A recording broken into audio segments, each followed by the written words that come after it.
Okay, I'm going to call the meeting to order, that being the regular council meeting of Warwick Township Council, May 27th. And of course, starting time is 3:30 as always. I remind council of disclosure of pecuniary interest or conflict of interest. Does anybody have one at this time? Seeing none. I'd also like to welcome everybody who's joining us through our YouTube channel today. I'm now going to do the acknowledgement of ancestral lands. We acknowledge that the Township of Warwick is located on the traditional lands of the Anishinaabe, as well as the many Indigenous nations in Ontario, whose footsteps have marked them for centuries. We also wish to acknowledge that we are situated on Treaty 29 and Treaty 25 territories signed by Chippewa chiefs, and we offer our respect and gratitude for these lands.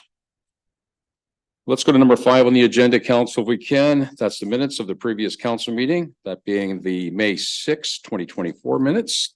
Do we have any questions on those minutes? I entertain a motion then. Deputy Mayor Kallenberg and Councillor Manning, all in favor? That's carried. Thank you. And there was no business arising from those meetings, Madam Clerk. Thank you. Council, let's go to scheduled meetings and events, 7A. Did anybody have any questions on 7A? Seeing none. Let's go to 7B. It's just a reminder of the AMO conference in Ottawa. I don't know if anybody has any questions or comments on that. I think the registration days have closed for that particular conference. But anyways, if you have any concerns, talk to the deputy clerk or the clerk, please. Let's go to 8. Councilors' commitments and items. Anybody have any commitment dates they'd like to add to the list today? Nope. Seeing none. Very good. Now we're going to go to councilors' items, verbal reports. I'm going to start with you today, Councillor Manning. Did you have anything today, sir? I have nothing today. Thank you. Deputy Mayor Kallenberg. I have nothing today. Councillor Morris. I have 2 quick things. One is for Ryan. I found during the Rotary brunch, wondered if we could label the receptacles in the gym and in the kitchen to match the breakers. We had quite a time when a breaker was blown trying to find when we blew one, trying to find the breaker to reset it. Wondered if that could be a challenge for the staff. The other thing is, this is open for council to talk about. I noticed we have no signs on the edge of our community for service clubs that I could see. And I always thought that would look kind of neat in the other communities. So I was kind of thinking maybe something we should think about. So I just wanted to bring it to council's attention to see everybody's opinion. Thank you, Councillor Morris. Ryan, did you wish to speak to that? Yes, thank you, Councillor Morris. To your first question, that's something that we could certainly do as staff, look and ensure that our breakers are aligned in terms of coding and ease of fixing any as they blow. Councillor Westgate. I have nothing today, thanks. Okay, I'd like to send out a congratulations to the Optimist Club for putting on another outstanding road race. It looked like the numbers were way up, especially on the 16K runners this time around. So I'd just like to congratulate everybody who gave their time, volunteered to make it another successful event. So thank you very much to the Optimist Clubs. Very much appreciate it. And that's all I have for today. So we're going to go to number 9. We're going to go to staff items. We're going to go to 9A, and this is a verbal update from Amanda Gubbles, our CAO clerk, on notice of 2023 emergency compliance. Amanda, please. Thank you, Mayor Case. As you'll see on the agenda is included a notice that the Township of Warwick did comply with 2023 emergency compliance requirements. So just wanted to share that good news of council with provincial compliance. We just heard in between our last 2 meetings, so wanted to make sure you were aware. Thank you. Anybody have any questions for Amanda on that particular piece of business? If there's none, I'd ask for a motion to receive and file the written information, please. Councillor Morris, Councillor Westgate is seconding that. All in favor? That's carried. Thank you. Let's go to 9B if we can. It's a verbal update from Amanda Gubbles, our CAO clerk, on 2024 draft financial assurance reevaluation report for the Twin Creeks landfill. Amanda, please. Thank you, Mayor Case. Also in this verbal update, we wanted to ensure that council was aware that the report that they received previously from Peter Pickfield's team about the municipality's comments on the financial assurances review with Twin Creeks landfill was in fact filed with the Minister of Environment, Conservation and Parks, and the correspondence is included there for your reference. So that was as per council's previous approval. Thank you, Amanda. Anybody have any questions or comments on that? I'd also ask for a motion to receive and file the written part of the information, please. Councillor Manning, thank you. Deputy Mayor Kellenberg is seconding that. Thank you. All in favor? That's carried.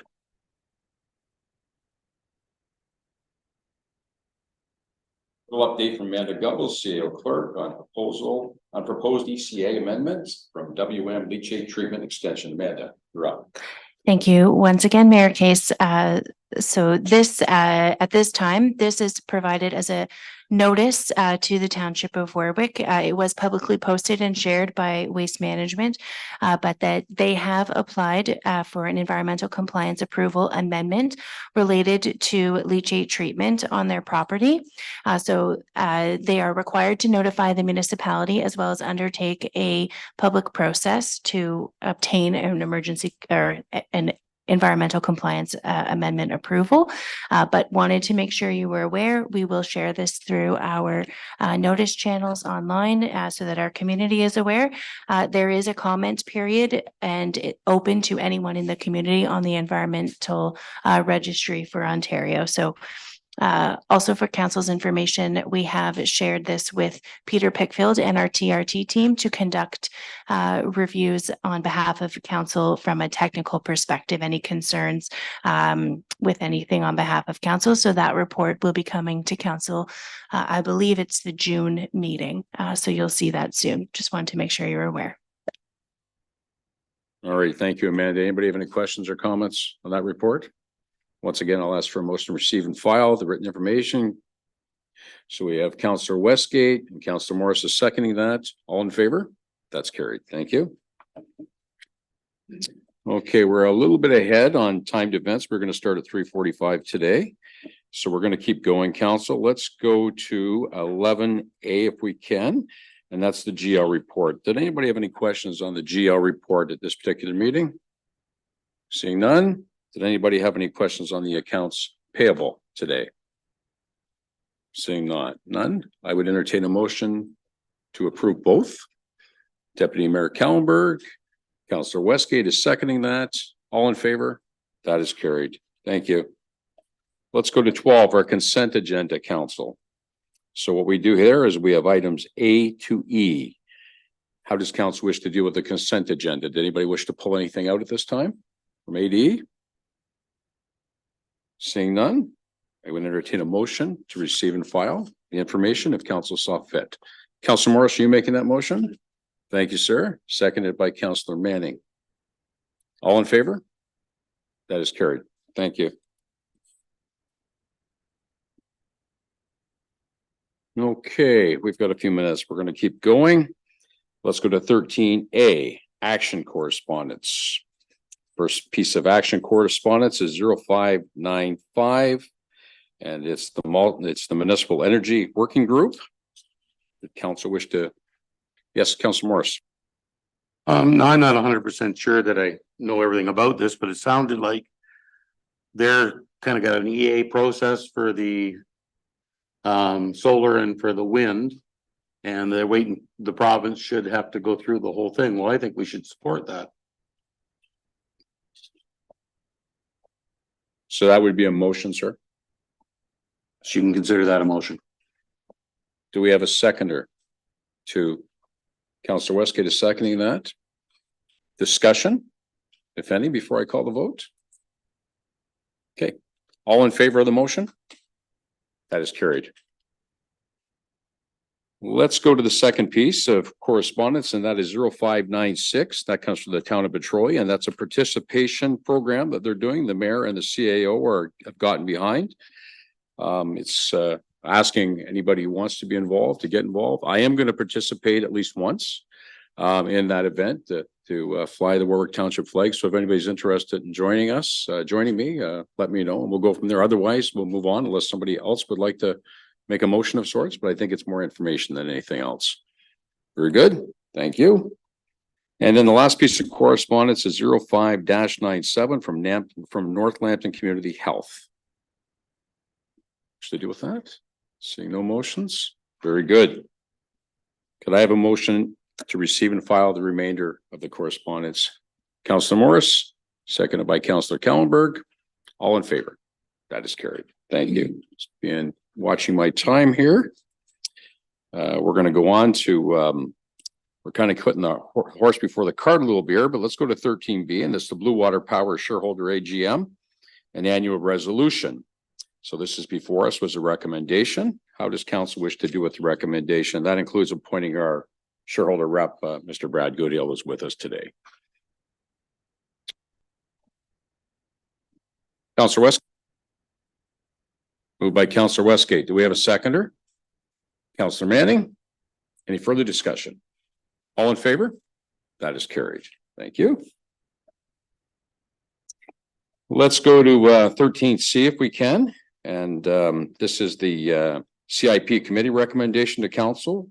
The recommendation is that Warwick Township Council approve the report P&D 1624 Community Improvement Plan Committee recommendations, and that the application for facade improvement grant for $1,499.86 for 5277 Nabu Road be approved. And that the grant approval be conditional upon entering a letter understanding agreement with the Township of Warwick. And that is, the business is called the Squirrely Nut. Am I correct? Very good. So how does council wish to do with the recommendation? Councillor Morris. Make the motion. I'd also like to ask staff to support them as much as we can in their business for our embroideries. Thank you. Seconder, Deputy Mayor Kallenberg. All in favor? That's carried. Thank you. Okay, well, we're going to back up. We're just about on time here. So we'll back up to delegations council.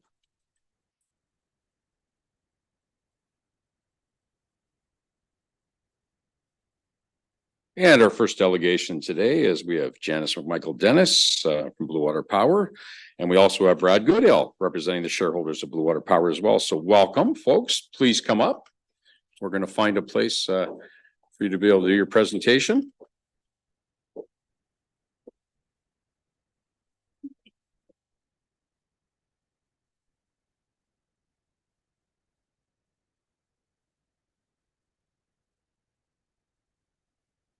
So we will get everything set up. So the way it works here, Janice, is you just hit the microphone and you're on.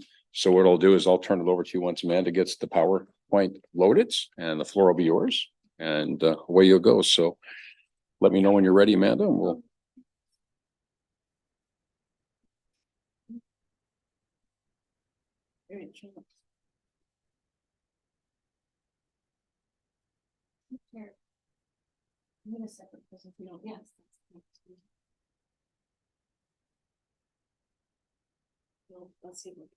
Everybody does have it in their package. So I think what we'll do as far as time goes is we will go ahead. So Janice, I'll turn the floor over to you and please make your presentation. Thank you. Thank you, Mayor Case. Thank you to council, and it is always our pleasure to be before council to discuss Blue Water Power. As the CEO of the Blue Water Power Group of Companies, I find it a privilege, and we're pleased to be here today. Also proud to have our board of director member representing our minority shareholders, Brad, with us here today, who's I know is a long time friend of Warwick. So once a year, Blue Water Power has the honor to come before their shareholder councils to discuss what is essentially the year in review. It's always looking backwards to the last operational and fiscal year. Hand in hand with that is our request for board of director reappointments. And I was certainly thrilled to hear council reappoint your director this evening or this afternoon. And that looks after the second part of our purpose here today.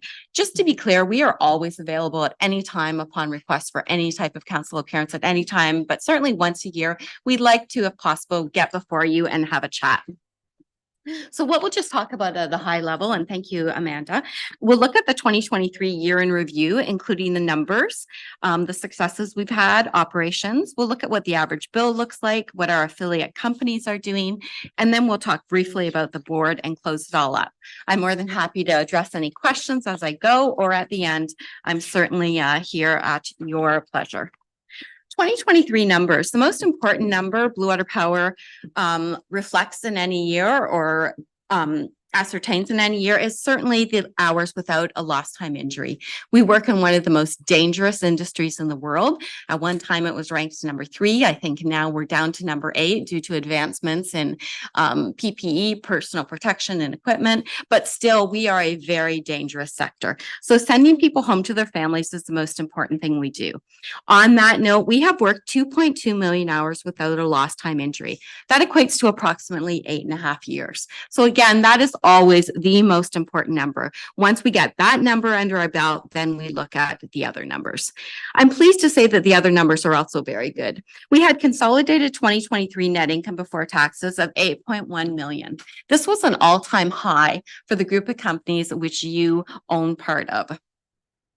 Total income represents, again, higher than 2022 and higher than any other year. When you can keep that upwards trajectory going, it's always a good news story for people who own the company and our shareholders in this room. We had total gross revenue of approximately $140 million.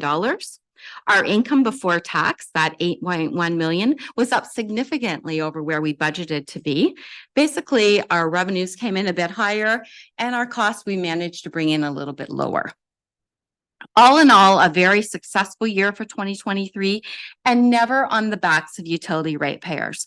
Proud to say that in 2023, the part of the bill that Blue Water Power controls for the average residential customer, not including what the Ontario Energy Board calls rate riders, which is a technical regulatory term, but that residential customer went up 1.2% due to the Blue Water Power part of the bill. In a year when inflation was circling in on 4%, we're always proud to be able to bring home reasonable rate impacts for our communities. In 2023, we of course exceeded budgeted dividends, given that we exceeded net income and registered an all-time high. We had 3.5 million in total operating returns to our shareholders. We'll talk about how that breaks down. We reinvested approximately $12 million in local infrastructure. When you're talking about an asset base of approximately 90 to 100 million, that's a good, strong reinvestment number to ensure our infrastructure is always absolutely up to par. Our expenses came in below budget. We hit some all-time high revenues. And again, I say it twice because it's so important. We don't get rich on the backs of utility bills. I'm pleased to say that I am a very small part of a team that comes through every year. The 2023 municipal returns you see on this slide here, including all our shareholders, including our friends here in the Township of Warwick. There is that 3.546 number. It was almost close enough that I could round to 3.6, but not quite. The Township of Warwick coming in at 77,068. To put that into perspective for 2022, that's up about 4% over your 2022 number. And if I look at your 2021 number, it's up about 12%. So pleased to be able to show again those numbers all heading in the right direction on behalf of our communities and our municipal owners. I'm always proud to touch upon the Blue Water Power success story. Back years ago, Blue Water Power knew that in order to do the most we could do for our municipal shareholders, that we had to be able to bring home dollars to our shareholders, our communities every single year. And as I said, we knew we couldn't do it on the backs of hydro bills. So we took one of the first paths in the province of Ontario, which was called an affiliate business development model. We've developed 4 new companies. I'm on the next slide. Thank you, Amanda. We've developed 4 new companies and we put in many lines of business over the years. We have grown that revenue from non-utility businesses about 30 times. Net income has grown proportionately as well over the years. We've reinvested over 100 million in infrastructure over the last 10 years, and we've added offices outside of Sarnia Lambton. That includes an office in Sudbury and an office in London. It's always good when we can bring dollars outside our community back home to the benefit of our community and our municipal shareholders. Blue Water Power is also a strong community partner. That's really important to us with our community fund, that we are thought of as a partner and not just someone that you write your hydro bill to. Certainly we were honored to play a very small part in the East Lambton Beautiful Center that we have here in Warwick Township. But that's just part of what we do. Overall, the net result goes to local taxpayers, because as a municipally owned corporation, as opposed to a privately owned corporation, everything comes back to the communities that we serve. Those municipal returns exceed $60 million. Operations are also really super key, of course. We recognize that we're only as good as when the lights are on. We can talk about $60 million in returns all we want, and when your lights are out, well, guess what? That's what matters at that moment. So in terms of our bread and butter, which represents about half our company now in terms of utility services, we do have very, very high power reliability. Approximately 99.98% of the time your power is on. Of course, that looks really impressive, but it's that 0.02, which of course keeps me up at night and keeps everybody else up at night too when that hits. We do have outstanding storm response. I always joke that Warwick Township is so amazingly represented with respect to line techs here, and we have some amazing professionals who live in your community who spend time with us and work for us every day, and you are lucky to have them here, and we're lucky to have them. We reinvested $11 million in that local utility infrastructure, again, because we recognize that we're only as good as when the power is flowing. Our hometown utility continues to be very strong. Having said all that, the question that we often get asked, or I certainly get asked, is how much has the average electricity bill increased by over the years? If we look at that and we look at an 8-year picture, I believe that's an 8-year picture. If I take it back to 2016, the average hydro bill, and this is just hydro, no water if water is on the bill, and no it includes tax and includes all the variable items. So this is just your typical residential hydro bill, $134 in 2016. In 2024, it was $123. It went up over 2023 by $5, but again, only 1% of that was due to Blue Water Power. The rest was due to commodity impacts outside of our control. So if you look at from 2022 to 2024, up $10, still less than what it was in 2016. But again, we were talking about 11% inflation over that level, between about a 7% inflation in 2022, a 4% in 2023. So overall, Blue Water Power, even with the components that we don't control, are below the rate of inflation, and significantly below the rate of inflation for the parts of the bill which we do control. Our affiliate companies are very important to our success and to the amount of financial returns that we are able to give back to you. Electech Power Services is a high voltage company, which is very highly respected and often the provider of choice when it comes to local plants and industries in the Blue Water Power area. Our services company, they have literally I think we're up to about 45 different lines of business there.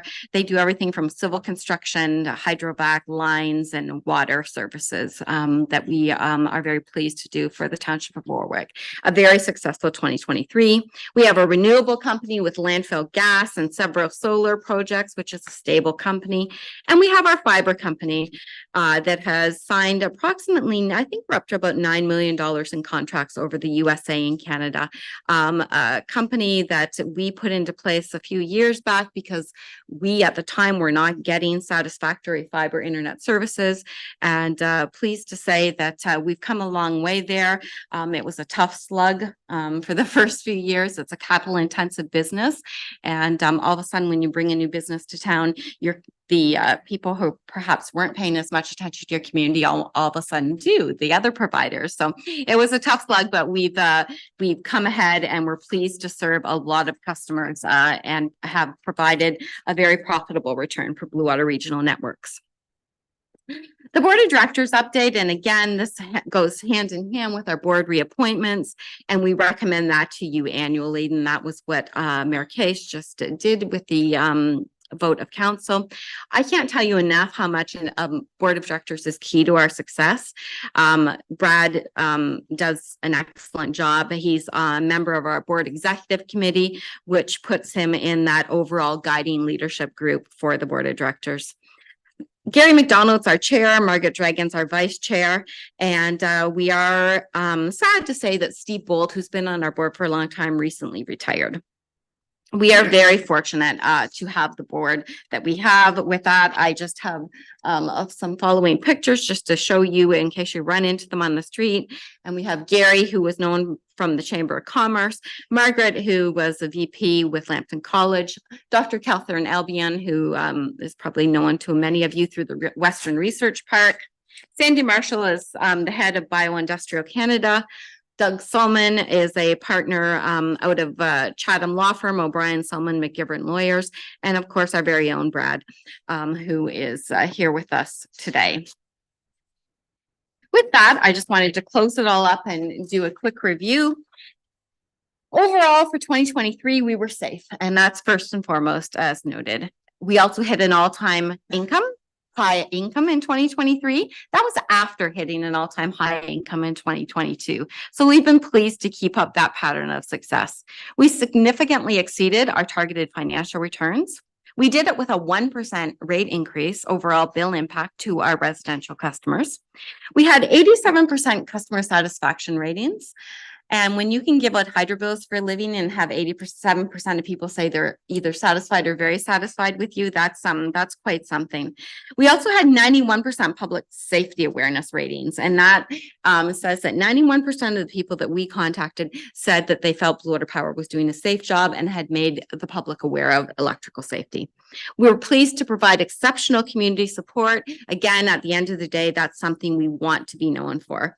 And outstanding utility operations and storm response. Again, that is due to the people who show up every day and put that extra shine on the truck and make sure they're always available at a moment's notice. And I can't say enough about the team that we have at Blue Water Power. Overall, we are truly pleased to be a hometown success story and proud to be able to share that story with you here this afternoon. All right. Well, thank you very much for that presentation, Janice. And I've said it many, many times. I say it every year. We're very fortunate to be involved and be part of such a successful organization that puts community satisfaction, community service at the front line every time. So thank you and congratulations to you and your team for another outstanding year. Does anybody have any questions for Janice or Brad today? Seeing none. Well, then, thank you very much. We appreciate you coming. And just to let everybody know, I think is it Thursday or Friday that you're having your AGM in Petrolia? Am I correct? That is correct.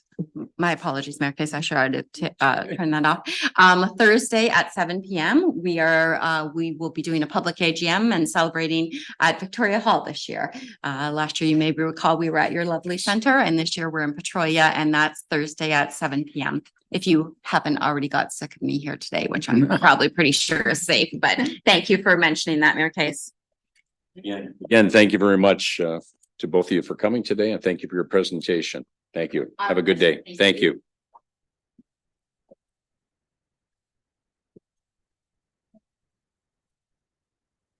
Okay, council, the next piece of business on our agenda today is a zoning bylaw amendment for 7254 Burnham Line. Do we have anybody out? Come out? Yeah, Brad, if you'd ask them to come in, that'd be great.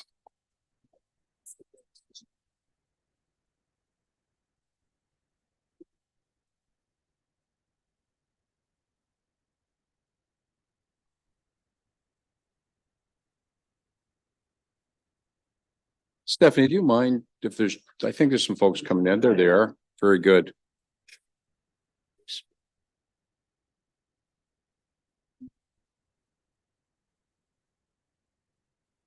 Okay, council, the next piece of business before us today is zoning application bylaw amendment for 7254 Burnham Line. I'm going to announce the following. The next item on council's agenda is the holding of the public meeting with respect to an application and council's consideration of a bylaw to amend Warwick zoning bylaw 121 of 2012 on lands described as CON 5 NER SPT lot 12S and a half and lot 12, known municipally as 7254 Burnham Line in the township of Warwick. The purpose of the amendment is to permit a proposed surplus farm dwelling severance.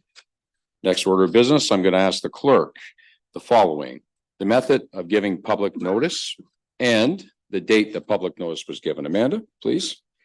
Thank you. Public notice was provided by regular mail and posted on the property on May 1st, 2024. All right, thank you. I'm now going to state the following. Any person requiring further notice of the passing of the bylaw should give their name and full mailing address to the clerk before leaving the meeting. Any persons present who wish to make oral or written submissions should provide the clerk with their name and full mailing address. Also, all persons wishing to address the bylaw should ask their questions through myself, the chair. Now we're going to proceed. The clerk will now read any written submissions. Do we have any written submissions, Madam Clerk? Thank you, Mayor Case. Comments were received from Enbridge and the St. Clair Regional Conservation Authority. However, they had no concerns with the application as it relates to them. They're included on the agenda for reference. Very much. The planner will now give the report. Please go ahead. Thank you, Mr. Mayor, Mayor Case, members of council and members of the public. My name is Jared Preston. I am planner for the County of Lambton as well as the Township of Warwick. And I'm just going to share my presentation on this application. This application is Z02-2024 and it's for 7254 Burnham Line. The purpose of this proposal is to rezone the proposed retained parcel on 7254 Burnham Line from agricultural 1A1 to a no dwelling agricultural zone. And this is for an approval of a surplus farm dwelling severance. It's conditional to approval of this rezoning. So the proposed severed lot would remain zoned A1 if approved. So as required by the Planning Act, we visit the site, take site photos. So upon site photos, this is a photo of the existing dwelling on the property.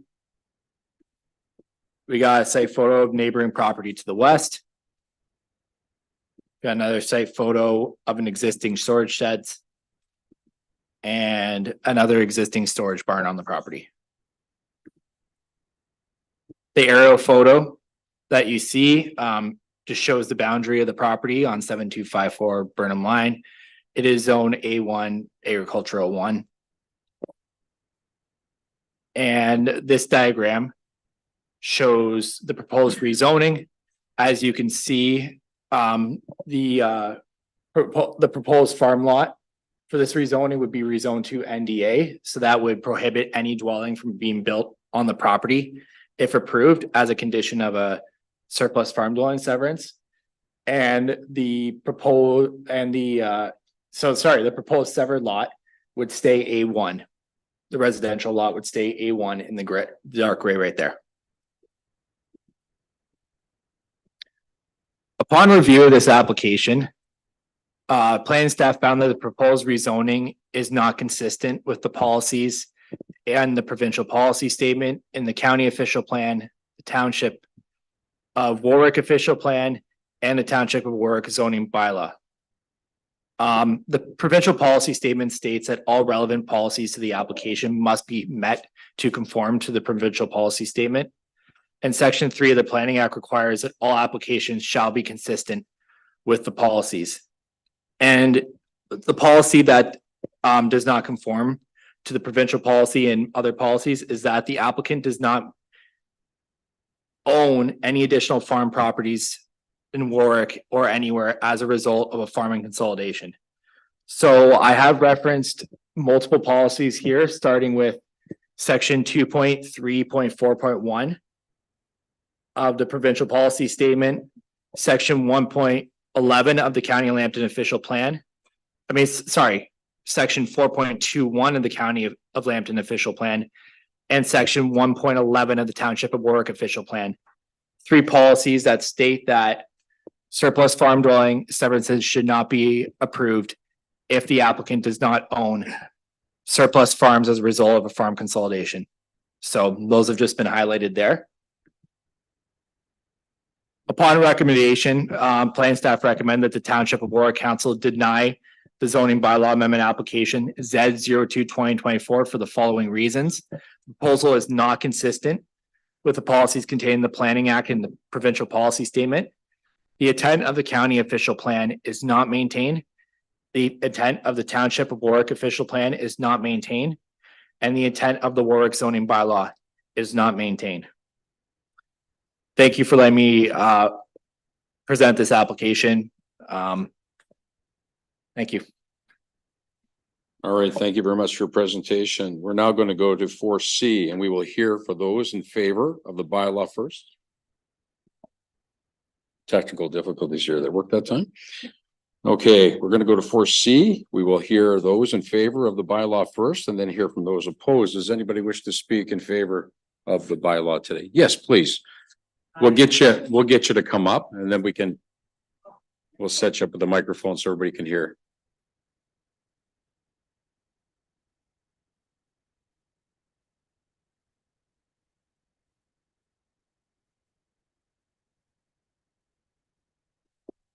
Hi, my name is Annette Van Dinther. I'm the owner of 7254 Burnham Line. Sorry, I have to read this or I'll forget some of the points.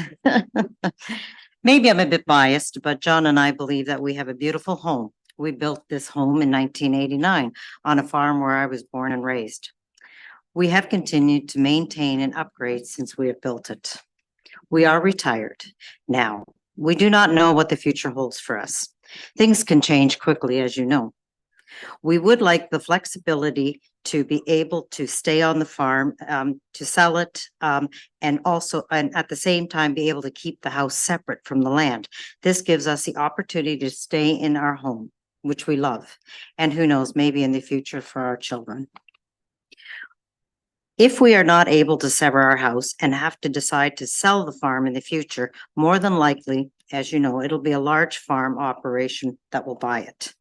I'm quite sure that the buyer in this case will already have a home, making this house an additional house, surplus house on a farm. Our home is in a condition that will more than likely, the buyer would sever it and sell it. So in the end, it would be severed. I understand there's policies and rules for severances. I don't understand the logic of it, but I do think sometimes common sense should prevail. When we drive down Burnham Line, we notice most of the houses on our road are severed off the farms. The last point I would like to make is more for the township's benefit. I think the additional taxes that the township would get is obviously a benefit when you sever the house. So that was my points. All right, well, thank you very much. Is there anybody here, anybody else would like to speak in favor? We'll leave that, get the microphone for you. I'll just get you to state your name for the record. Okay, my name is Jim Brandon. I live next door to John. I've been a taxpayer in Warwick all my life. And I think everybody knows Canada is in a housing crisis right now. And to leave this property attached to the farm makes no sense whatsoever. If a farmer builds up his equity to retire. So if John wants to sell this beautiful home, come to Wofford and build a house, it's a win-win. You have a new taxpayer in Wofford and we have a new taxpayer in John's old house. Furthermore, if John decides to sell the house and keep the land for the income, he should have that option. That's what farmers don't have, an index pension plan. Farmers build up their equity in their farmland and their houses, and they hope to cash in when they retire. And this man should have the opportunity to sell his house in his township. It's a beautiful home.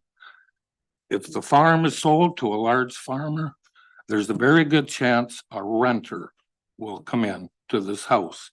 I am not against renters, but everybody's dream in Canada is to own a house. If you want to see what renters do, take a drive down Egremont Road in Warwick Township. There are houses there being rented, cars, boats, junk all over the place. I'm not saying all renters are like that, but this does pose a problem when people rent. Everybody in Canada deserves to own a home, and somebody should own this fine home that they've built. So rules become adequated. There are policies become outdated. It is time to change policies in Lambton County and Warwick Township. There is no reason why a farmer should spend his whole life building up his equity and not having an opportunity to cash in on it either by selling the land or by selling the house. And that's my humble opinion. Thank you. All right, well, thank you very much. I apologize. We're having some technical difficulties with our mic system picking up on the screens. Did anybody else wish to speak in favor today? Does anybody wish to speak? Is anybody opposed that would like to speak today? I'm not seeing anyone. Very good. Members of council, anybody have any questions or comments today? Councilor Morris. Yeah, this question's for the planning department. Now, I've been on this surplus farm dwelling thing, the previous council, since this thing started. So answer this question for me. If the sold the property right now, farm and house, would the new owners be able to declare it surplus? Yes. Sorry, could you repeat that question, Councilor Morris?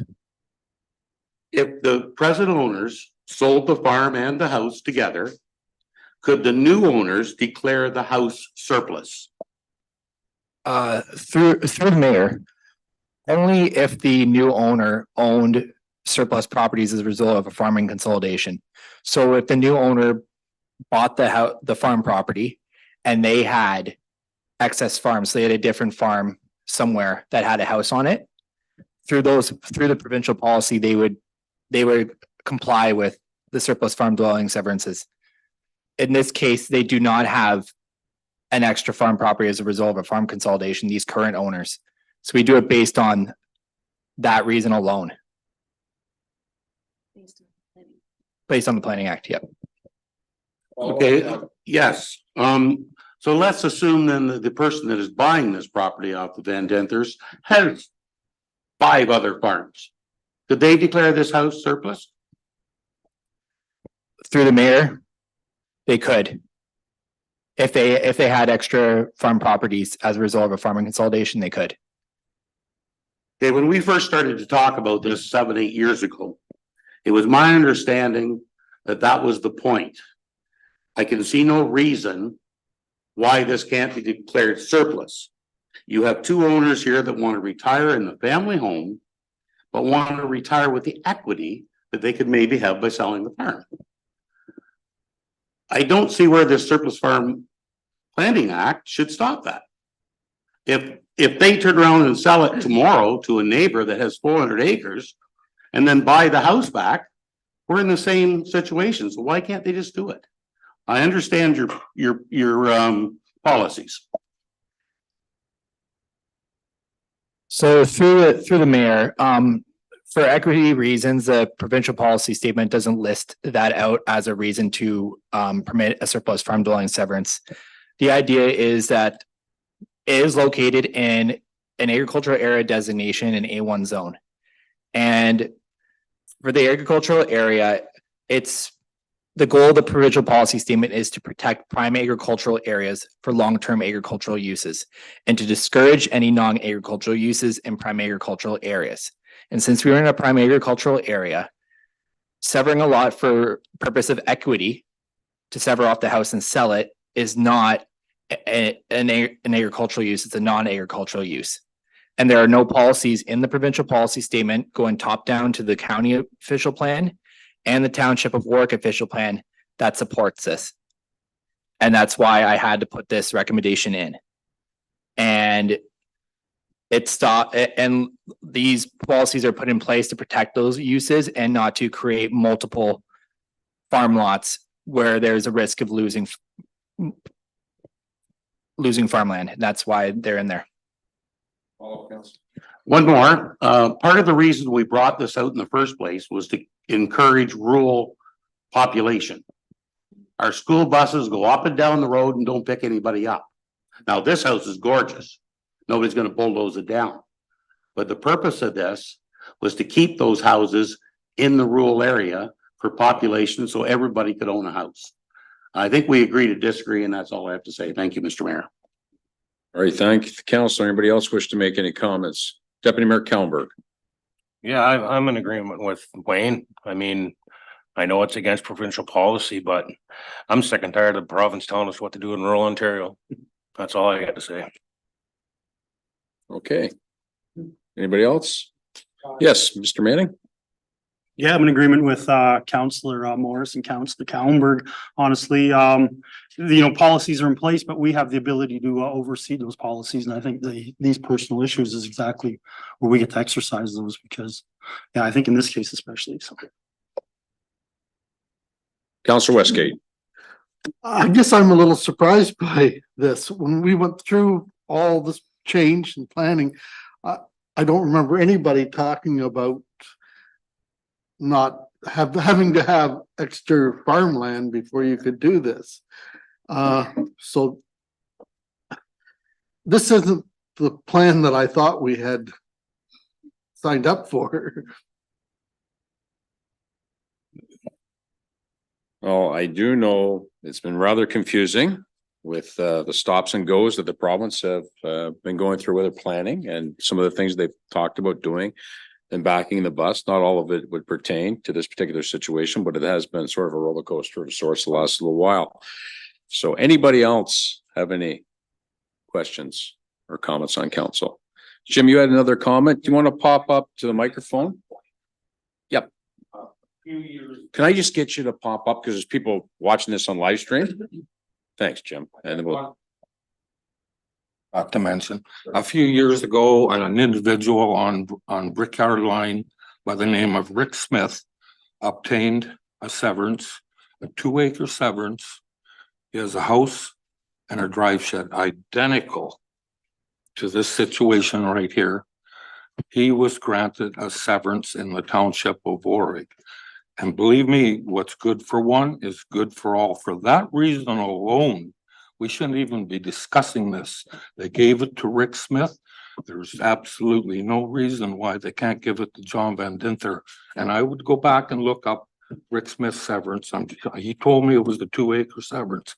And he has a drive shed on the property as well. That's my last point. Thanks.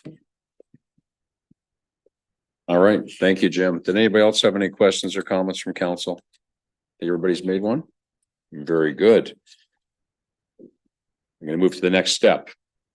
The public meeting is now concluded. Council has 15 days from this meeting to decide whether or not to pass this bylaw. Council's decision will be mailed to those who have requested a copy. Any person or agency may appeal to the Ontario Land Tribunal in respect to the bylaw by filing with the clerk at the Township of Warwick no later than 20 days after the day that written notice was given. A notice of appeal must set out the objection of the bylaw and the reasons in support of the objection, plus the applicable fee to the Ontario Land Tribunal. So I'd like to thank everybody for coming today. Council does have a little bit of time to deal with this. It's up to council. It could be taken care of today, or it could be in the time that I just suggested that was available to us. So thank you very much for coming. Appreciate it. Have a good day. Thanks.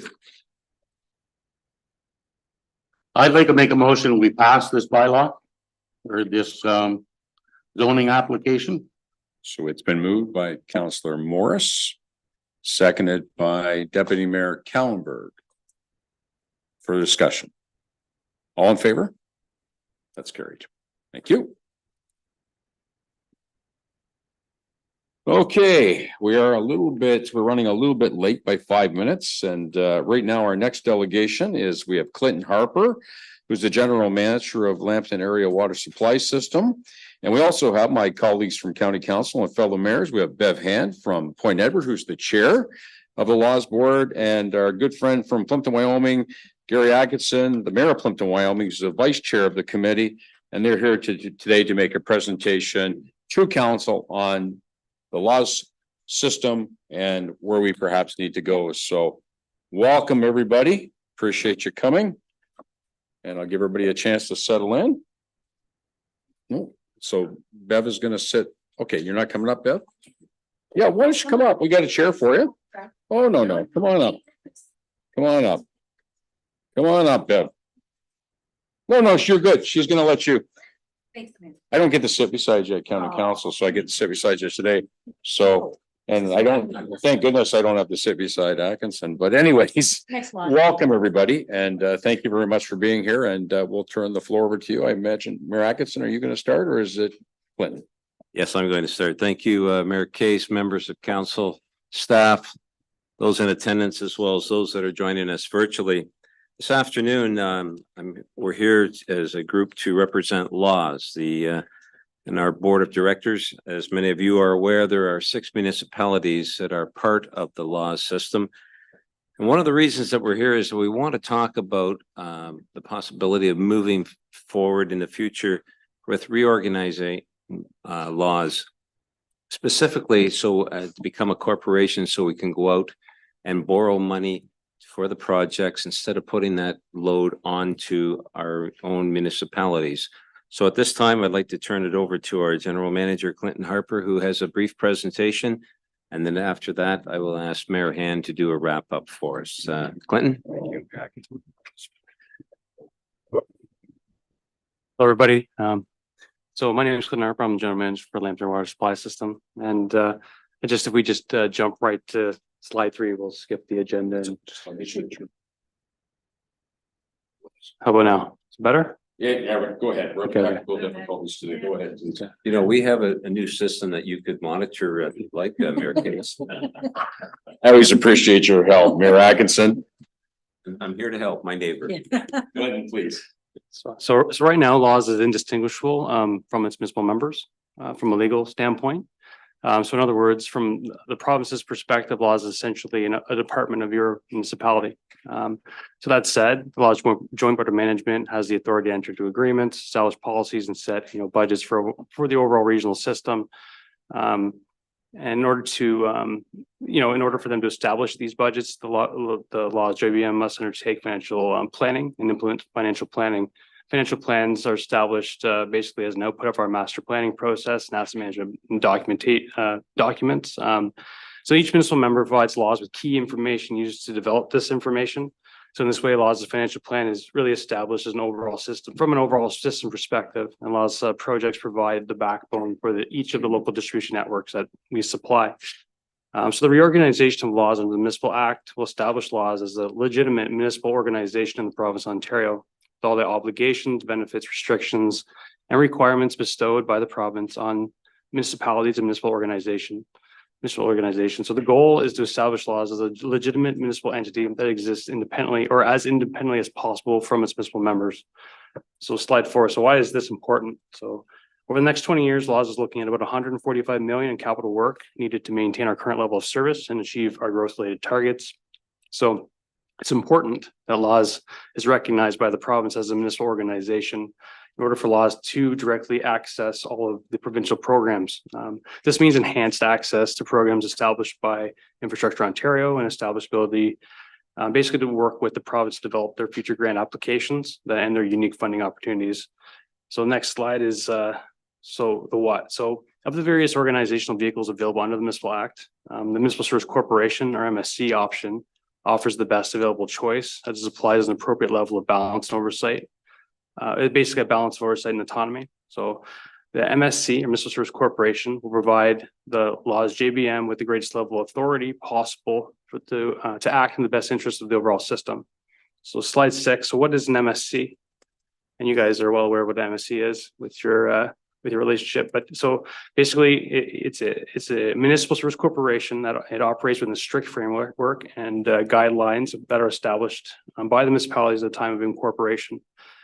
So in addition to provincial recognition for laws, the new corporate body would potentially retain all debt, liabilities, risks, and real property without negatively impacting each of the benefiting municipalities.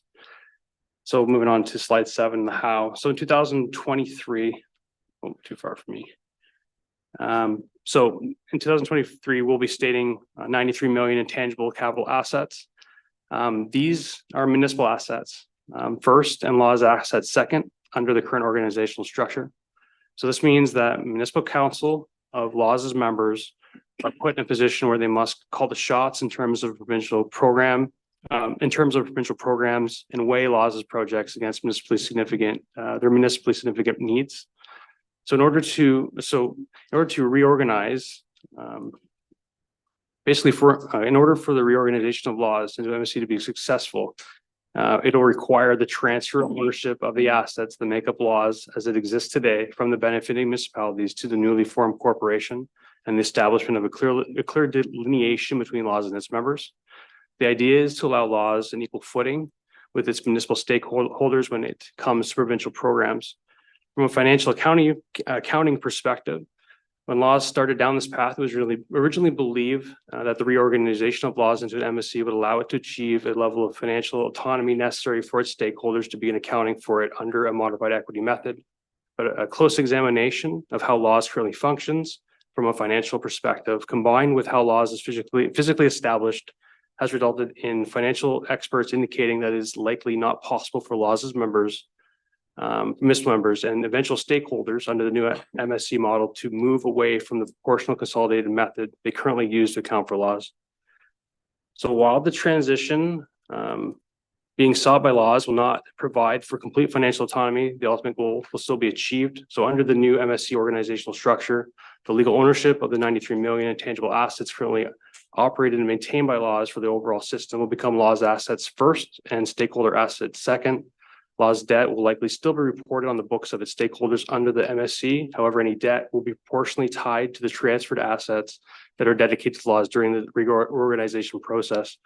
So all parameters around laws' ability to access debt will need to be clearly established within a new corporate stakeholders agreement. So now we're going to slide 8. Sorry, that was a long slide. With the when. So the decision to reorganize laws is ultimately at the discretion of, is ultimately a decision of each of laws' benefiting members. So in 2024, the laws JBM plans to complete the legal, public, and municipal consultation necessary to furnish its municipal members with the legal instruments needed to make this transition. At a future date, once the work is complete, the transition may be made only with the consensus of laws of the municipal council. So the last slide, just next steps. So your input is needed. So at this point, so in addition to this information session, we'll be doing media releases. We'll have 2 public workshops, one in person and electronic, along with any additional requirements placed upon laws by its members. These are planned to be executed before the end of this year. So feedback we receive will be used to develop the new corporate's foundational documents. So draft versions of the documents based on public input are planned to be available to all members by early 2025. So, I mean, there's a lot of information. I apologize, kind of rolled right through it, but I'm here to answer any questions. On the last slide of the presentation is my contact information, and please do not hesitate to ask me any questions in this process. And we're here to answer any questions right now. All right, well, thank you, Clinton. I'm just going to open the floor for Bev to make some Well, comments, so. one of the comments, sorry. Just to note that the reorganization doesn't necessarily have to change the membership on the board. So we can still have the same board, we can still have the same weighting. It's just a reorganization to benefit us financially, to be able to go out and get grants and funding, loans, whatever we need, given the large amount of money that will be needed for the aging infrastructure over the next few years. But we still have our control. We'll look the same. You can make changes to the board, or you can leave it exactly the way it is now. Just want to make that point. All right, well, thank you very much, Mayor Hand, for that. Does anybody have any questions? Again, the whole idea around this thing is, at this point in time, our organization, we cannot access, can't apply for provincial and federal grants. We're shut out every time. The infrastructure needs for the whole of the system are great, very, very big. One, of course, would really help our community out in a big way with the water coming our way. As we know, our neighbors in Plimpton, Wyoming are growing. We're about to grow. And there's a lot of stress on the system. And then we have our friends down in St. Clair Township, where we're seeing the most of the industrial growth of our communities being done down there. And they're in desperate need for some more infrastructure as well. Questions, council? Any questions? Comment. I was looking at your data here, and am I reading this right? The township of Warwick is the lowest consumption per person. That's pretty good, like, I think. So through the chair, if that's a table on the staff, the information report that was provided. Yeah, so it fluctuates year to year. So it would have, it changes based relative to the other users. So I believe, yeah. I believe Lambton Shores quite often holds that ranking because they're served by two different systems, but at the end of the day. So in moving forward, council, we are the first to be presented to. And I think that depending on how council feels about it, I think it's important that we send a positive message that if council feels to support such a motion, something to the extent that we support we continue to support the investigation of a new model to make the laws organization eligible for provincial and federal funding. If council agreed with that, I'd be looking for somebody perhaps to make a motion just to keep this going. And again, we're being shut out of all the funding now, which has really hurt us. Councillor Manning, you making that motion? Thank you. And that is seconded by Councillor Westgate. Any further discussion? All in favor? That's carried. Well, thank you, folks. Yes, sure. Right. I'm supposed to be the ending, but we really appreciate the opportunity to come and speak before your council tonight. And again, you're the first, so maybe we went to the most friendly. I don't know. Anyway, we appreciate your support. And again, if you think of anything afterwards, Clinton is a wealth of information. We've been at this for a couple of years now. With the investigations and the consultants and Gary, and we can offer up any answers if you come up with a later question. And thank you for the time today. Appreciate it. And for the supporting motion. Thank you. Well, thank you very much, everybody. Thank you, Mayor Atkinson, Mayor Hand, and thank you, Clinton, for coming. And we look forward and hope for some positive progress in the future. So thank you very much for coming today. Yeah, we'll see you this week, Madam Mayor.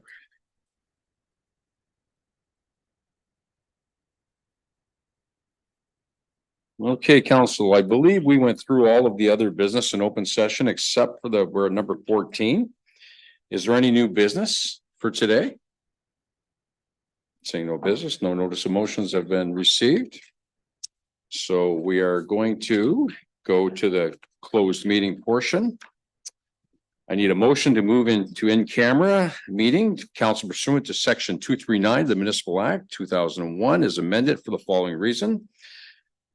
And that reason is a matter regarding personnel matters about an identifiable individual, including municipal or local board employees. Can I have somebody bless that, please? That's Deputy Mayor Kallenberg is making that motion, seconded by Councillor Morris. All in favor? That is carried. Thank you. Also like to thank everybody who joined us through YouTube today, and this is the end of the public portion of our meeting.